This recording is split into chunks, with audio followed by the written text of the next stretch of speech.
So I'm going to talk to you about fingerboarding and how I got into miniature skateboarding. So quick bit of background about me is I've been skateboarding since I was 11 years old.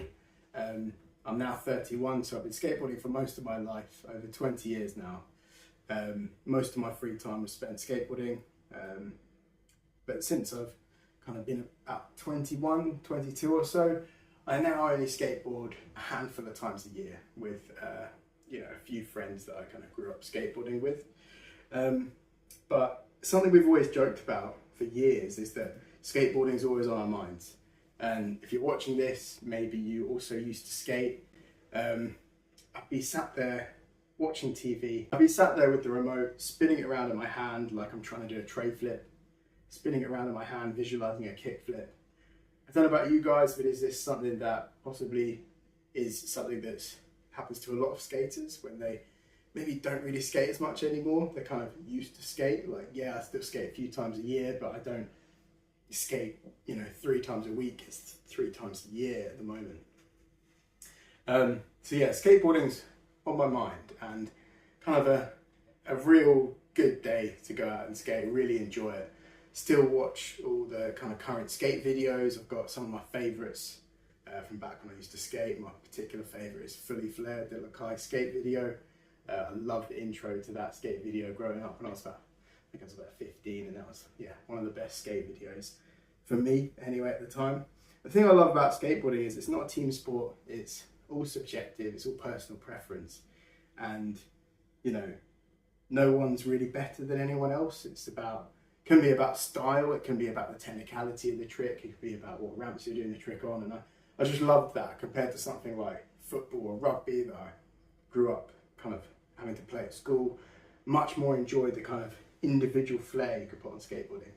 So yeah, me and my friends, we're older now, we're busier, we have kind of work lives, got careers, but in our free time, we do enjoy meeting up and skateboarding. I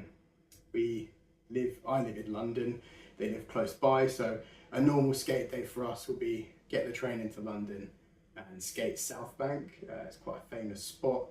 And then there's a few other spots around London that we like to visit.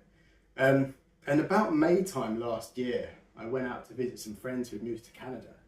And I was just wandering through a shop, kind of like I think it was a Walmart, something similar to that.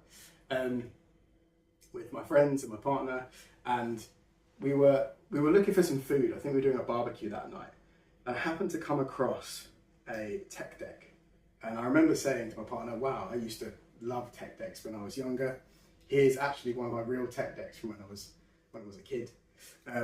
Not that I could really do any tricks, I just even like skateboarding when I was sort of about 6 onwards. And we were in this Walmart in Canada, and I saw they sold tech decks and just kind of made a comment about it. And then I realized that they sold these tech decks that had a real wooden deck, and the deck's made out of layers of plywood. Now, for those of you that used to skate, that's exactly how a real skateboard's made, so it really piqued my interest. And I thought, I think it was like $10. I was like, you know what, that'd be something cool to have like on a window ledge or on a shelf, maybe like on a window ledge, something like that. So I went ahead and got it. And me and my friend, we were traveling out in Canada. There was a group of us, but me and this particular friend used to skateboard together. And me and him were sort of taking turns trying to do tricks on this little fingerboard. And yeah, I became a little bit obsessed. So we got back from the trip, and sort of free time, like just to unwind, I might be like, right, I'm going to spend just a couple of minutes. I'd seen a few videos out there of like the tricks people could do, and all I ever wanted to do was be able to do a kickflip on a fingerboard. And after about a month of trying, I kind of went along in fakie. I'm not going to land this first try. No, I'm not. And managed to get a fakie kickflip. Pretty sketchy. I was honestly pretty hooked with the idea of like learning some more tricks after that. I was like, oh, this is kind of a cool thing to do. I used to rock climb, I used to skateboard, and these are things that you could do, and when you're doing them, you're only thinking about the activity itself. So that's what I started doing, and it was all thanks to this wooden, I believe it's called a performance series tech deck. So, you know, highly recommend, like, if you're thinking about getting into this as a hobby, like picking one of these up. They're pretty cheap, but the deck's made of wood. The wheels are like a rubber, so they've got some grip, which feels quite nice. Compared to this old tech deck, I mean, the difference in size and width is crazy. But yeah, this is an old blind tech deck from my childhood. And yeah, the plastic wheels, they slide around. It's not, not my favourite. I think I can still do like the odd trick on it, but yeah, not really very well. Anyway, from there, I started just practicing and enjoying, just using this as a bit of a de-stressor at the end of the day. And was there like a little shelf or something I could use and just do like a slappy grind on it, you know, like a feeble or a crooked. And a lot of the time it's, you know, with skateboarding, I have such a passion and a visualization when it comes to the tricks that I'd just be sat there thinking about how, you know, your legs would have to pop the tail when you're riding fakie, and you'd have to flick out with your front foot to do a kick flip. And, you know, I'd start visualizing tricks that way.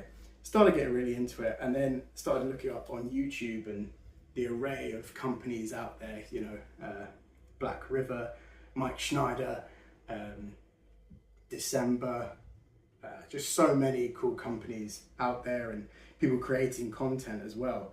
And I started to realize, this tech deck series is great. It's really got me into the hobby. But maybe there's a step up in terms of quality I could go for.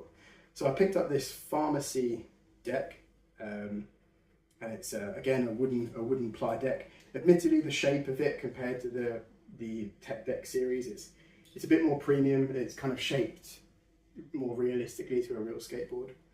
And I got some trucks. I can't remember the brand, but like they weren't the most expensive trucks, but they've been great, you know. And then these are caramel wheels and have some bearings in them. And the wheels are, I think, what really helped sell it to me, because these are made of real urethane, which is the same material as a real skateboard wheel. They've got bearings in them, so, you know, the wheels free spin, which is really cool. And when you do a trick, you get that,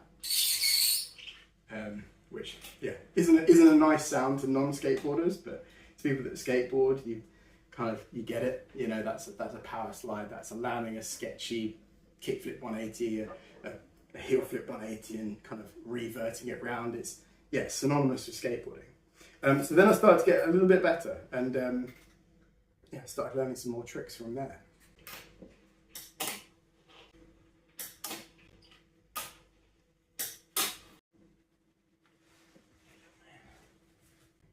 Okay, so there was a few quick tricks on the pharmacy deck setup. I've mostly been skating flat ground, but yeah, this deck is a pro deck, so, you know, in terms of quality, I think this is really good. It's got quite a mellow concave, so I think my next setup, I'm thinking next, is to get a new setup, something with a bit more of a concave. I want to get either some Dynamics, some Black River trucks, and maybe some Ill Pill wheels. I've heard they're meant to be quite good ones, also urethane.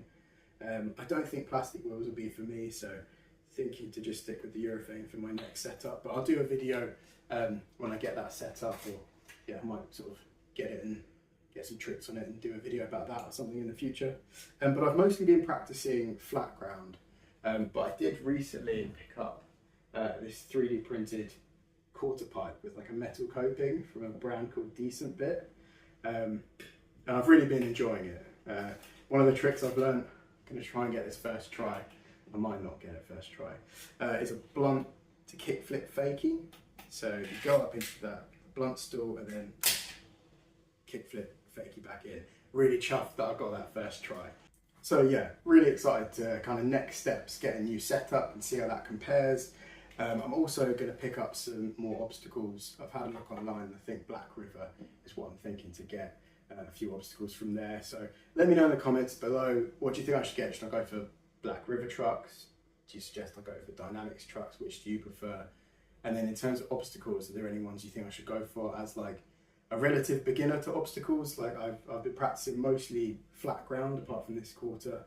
So yeah, really interested to get some rails and maybe look into some different grinds and things like that. I mean, I've used the edge of books and things like that before, but looking forward to kind of upgrading the hobby, and I hope you guys are interested to follow along. So yeah, be sure to hit that subscribe button if you are. And yeah, I'll catch you guys in the next video. And I think what I'll do is just put a little clip at the end for those of you that have stayed till the end, just of some little clips to show kind of where I'm at with my flat ground progression.